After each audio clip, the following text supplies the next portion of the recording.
नमस्कार दोस्तों, हरे कृष्णा, राधे कृष्णा ब्लेसिंग्स में आप सबका स्वागत है। आज मैं आपको सुनाने जा रही हूँ एक कहानी जो हमारी रियल लाइफ से ही रिलेट करती है। तो कहानी शुरू करने से पहले जिसने चैनल को सब्सक्राइब नहीं किया है वो प्लीज़ सब्सक्राइब कर ले, और अगर कहानी अच्छी लगे, ये वीडियो अच्छा लगे तो उसे लाइक और शेयर ज़रूर करें। कहानी है महाभारत के समय की। एक बार भगवान श्री कृष्ण और बलराम किसी जंगल से जा रहे थे। तो जाते जाते काफ़ी टाइम हो गया था और सूरज ढल गया था, जिससे कि जंगल में अंधेरा होने चला था। तो श्री कृष्ण ने बोला कि बलराम, हम ऐसा करते हैं कि आज रात यहीं काट लेते हैं, यहीं बिता लेते हैं, क्योंकि अंधेरे में जंगल पार करना तो मुश्किल होगा, इसलिए हम यहीं रुक जाते हैं और सुबह होते ही हम लोग यहाँ से चले जाएंगे। तो बलराम कहते हैं कि ठीक है, लेकिन रात के समय जंगल में विश्राम करना, सोना सही नहीं होगा।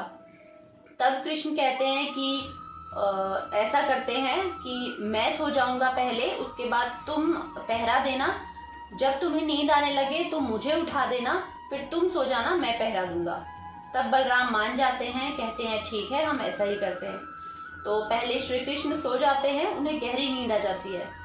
जब बलराम बैठकर पहरा दे रहे थे तो वो देखते हैं कि उनके पास एक भयानक सी आकृति वाला कोई जीव आ रहा है। जैसे जैसे वो जीव उनके पास आता है तब वो देखते हैं कि ये तो राक्षस है।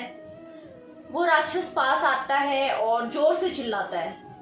तो बलराम बहुत डर जाते हैं और डर के वो उनका आकार थोड़ा सा छोटा हो जाता है, और डराने की वजह से जो राक्षस था उसका आकार थोड़ा सा बढ़ जाता है। राक्षस फिर दोबारा से चिल्लाता है जोर से, तो बलराम और दोबारा फिर सिकुड़ जाते हैं और उस राक्षस का आकार फिर थोड़ा सा और बढ़ जाता है। फिर राक्षस तीसरी बार फिर से चिल्लाता है जोर से, जिससे कि बलराम बहुत तेज चिल्लाते हैं कृष्णा, और उसके बाद वहीं पे चिल्लाकर बेहोश हो जाते हैं।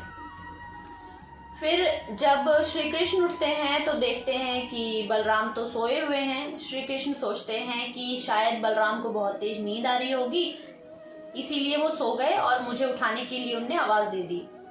तो अब श्री कृष्ण पहरा देने लगे। जब श्री कृष्ण पहरा देने लगे तो वो राक्षस दोबारा आता है। जब वो आता है तो श्री कृष्ण पे बहुत तेज चिल्लाता है। जब राक्षस चिल्लाया तो श्री कृष्ण डरे नहीं और आराम से राक्षस से पूछते हैं कि कौन हो तुम और तुम्हें क्या चाहिए। तो राक्षस थोड़ा सा डर जाता है कि पहला ऐसा इंसान देखा जो मुझसे नहीं डर रहा है, वरना सब तो मुझसे डरते हैं।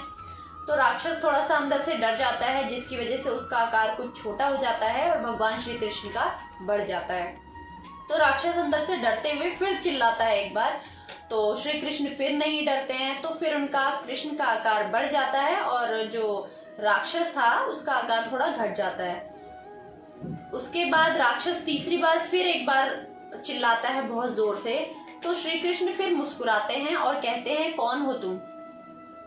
उस राक्षस का आकार फिर जो कम होता है, छोटा हो जाता है। श्री कृष्ण उस राक्षस के छोटे आकार को पकड़ लेते हैं, अपनी हथेली पे ले लेते हैं और उसको अपने जो पीताम्बर है उससे ढककर, उससे बांधकर उसको अपनी कमर में खोस लेते हैं।